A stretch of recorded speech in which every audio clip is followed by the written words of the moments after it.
மேஷம் பாத்தீங்க அப்படின்னா தயவு செஞ்சு வந்துட்டு ஒரு இதெல்லாம் கையெழுத்து போடுறது செய்யறது, வீண் வம்பு, வாக்குவாதங்கள், இந்த ஷூரிட்டி அதெல்லாம் தயவு செஞ்சு செய்யாதீங்க.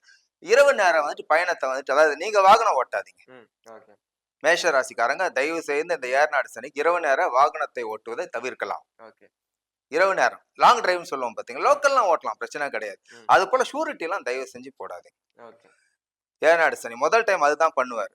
அதே போல பிள்ளைகள் மேஷராசி பசங்களா இருந்தாங்க அப்படின்னு கேட்டீங்கன்னா, கொஞ்சம் படிப்புல கவனம் செலுத்துங்க. எங்க சனீஸ்வரர் எங்க கை வைப்பாருன்னு கேட்டீங்கன்னா, பிள்ளைகள் படிக்கிற பசங்களா இருந்தாங்கன்னா டைவர்ட் பண்ணுவாரு, படிப்புல கவனம் சிதறும். சோ அந்த கவனம் சிதறாம பசங்களை பாத்துக்கோங்க. பெரியவங்க வந்துட்டு தேவையில்லாம ஷூரிட்டி போடுறது, கையெழுத்து போடுறது, வில்லங்கங்கள் பண்ண மாட்டாம இருந்துக்கோங்க. இதுதான் மேஷராசி. ரிஷபம் அப்படின்னு பாத்தீங்கன்னா, ரிஷபத்துக்கு வந்துட்டு குரு இருந்தும் புண்ணியம் இல்லாம போயிடுச்சு, ஜென்மத்துல மாட்டிக்கிட்டாரு, பகை வீடு. சோ சனீஸ்வரன் நல்லா தான் வர்றாரு. இப்ப இதுல யார் நல்லா மூச்சு விடுவா அப்படின்னு பாத்தீங்கன்னா 2025 ரிஷபத்துக்கு கொஞ்சம் நல்லா இருக்கு.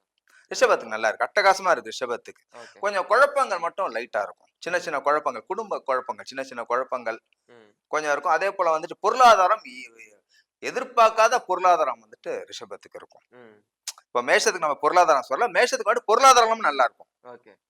கொஞ்சம் தேவையில்லாத வில்லங்கங்கள், இந்த டாக்குமெண்ட்ல கையெழுத்து போறது, அது மட்டும் கொஞ்சம் எச்சரிக்கையா இருங்க மேஷராசிக்கு. திரும்பி சொல்லிக்கிறேன் நான். ஏன்னா பொருளாதாரம் பத்தி எல்லாம் மேஷம் கவலைப்பட வேண்டாம். ஏற்கனவே இருந்த பொருளாதாரம் வந்துட்டு நல்லா மேம்பட்டு நல்ல பொருளாதார நிலைமைக்கு நல்லா இருக்கும். சோ இந்த ஒரு சில சின்ன சின்ன விஷயம் மட்டும் கேர் எடுத்துக்கணும்.